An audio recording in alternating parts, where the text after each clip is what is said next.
বিসমিল্লাহির রহমানির রহিম। আসসালামু আলাইকুম রহমতুল্লাহি ওয়া বারাকাতুহু। আমার এই ভিডিওটি বিশেষ করে সকল প্রবাসী ভাই বোনদের জন্য। আর আমার এই বক্তব্য যারা শুনবেন, আপনারা জীবনে আমার এই বক্তব্যটি গুরুত্বহীন মনে করে ভবিষ্যতে কখনো ভুল করবেন না, দয়া করে। আপনারা জানেন বাংলাদেশের বর্তমান ফ্যাসিস্ট এবং একটি জঙ্গি, রাষ্ট্রদ্রোহী, ভোটচোর এবং ভারতের প্রেতাত্মা একটা খনি সরকার বাংলাদেশে বসে আছে। ওনার কাজ হচ্ছে লুটপাট থেকে শুরু করে যা এখানে যা করা দরকার সেগুলি সে করতেছে, ঠিক আছে।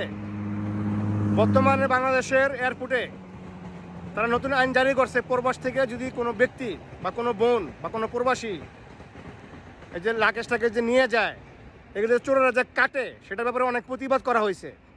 এখন সেই প্রতিবাদের বিপক্ষে চোরেরা মানুষ না হইয়া নতুন আইন করছে আপনাকে বিপদে ফেলানোর জন্য। সেটা কী ধরনের আইন? সেটা হচ্ছে যে আপনার লাগেজের মধ্যে মনে করেন 10টা ঘড়ি আছে, আপনি হয়তো ভুলে 9টা বলে ফেলাইছেন, তাহলে আপনার একটা ভুল তো দিয়েছেন, ঠিক আছে। সে 3টা চুরি করছে, বা মনে করেন আপনি 10টাই নিছেন, সে একটা কাইটটা লাগেজ কাইটটা সে মনে করেন 2টা সরাই ফেলাইছে, ঠিক আছে। আপনার 10টা বলছেন, এখন সে বলতেছে 8টা, তার মানে আপনাকে বলবে মানে তারা আপনি ভুল ইনফরমেশন দিয়েছেন, এই জন্য আপনার উল্টারও 1 লাখ টাকা জরিমানা করা হবে, মানে একে চুরি তার উপরে সিনা চুরি, ঠিক আছে। এই যে সরকার একটা কত বড় জাউরা সরকার হলে, দেশ বিদেশ সরকার হলে চোরের বিচার না করে উল্টা সাধারণ প্রবাসীদেরকে হ্যারাসমেন্ট করার জন্য, মানে আপনার সঠিক তথ্য উপস্থাপন করার পরও আপনাকে ভুল তথ্যে প্রমাণিত করে আপনার 1 লাখ টাকা জরিমানা করবে। কথা কি বুঝতে পারছেন?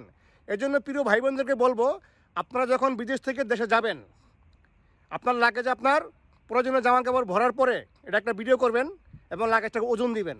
ওজন দেওয়ার পরে আপনার যে গুরুত্বপূর্ণ জিনিস, ঘড়ি, মোবাইল বা মনে করেন সামান্য কিছু গোল্ড আপনি যদি পছন্দ করেন বা সমর্থন থাকে নিয়ে যান, বা আপনার যেটা গুরুত্বপূর্ণ বিষয় আর কি, ঠিক আছে, যেটা দামি জিনিস, ঠিক আছে, উপহার সামগ্রী, ঠিক আছে, সেগুলি কত পিস নিছেন এটাকে গণবেন, গণ্য ভিডিও করবেন, ঠিক আছে। ভিডিও করার পর লাগেজ বন্ধ করবেন, বন্ধ করার সময় আবার এটার ওজন করবেন, মানে টোটালি আপনি ভিডিও করবেন। এই ভিডিও আপনার পার্সোনাল মোবাইলে রেখে দিবেন, ঠিক আছে।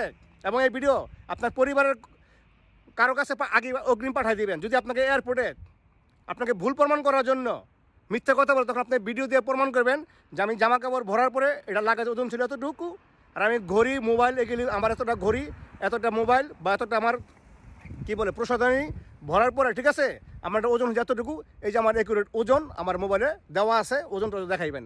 এই জিনিসটা সবাই খেয়াল করবেন, তাহলে দেখবেন এই চোরেরা আপনার নামে ওই যে মিথ্যা প্রবাদ দিয়ে, মানে আপনার জিনিস চুরি করবে, আবার আপনাকে বলবে ভুল তথ্য দেওয়ার জন্য উল্টো 1 লাখ টাকা জরিমানা। কত বড় চোরের চোর!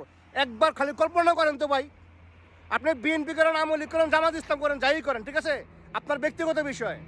যাদের সাথে আওয়ামী লীগের নেতাদের সাথে সম্পর্ক আছে তারা নাহলে পার পেয়ে গেল, কিন্তু সাধারণ একজন কর্মী, সাধারণ একজন প্রবাসী হিসাবে আপনাকে আপনার পরিশ্রমের টাকার উপর যদি পয়সা দিয়ে আপনি ফ্যামিলির জন্য কিনে নেবেন, সেই জিনিসটা চুরি করবে তো করবেই, আবার বিচার চাইতে গেলে উল্টো আপনাকে ফাঁসাই দিবে ভুল তথ্য আপনাকে প্রমাণিত করার জন্য। কথাটা বুঝতে পারছেন?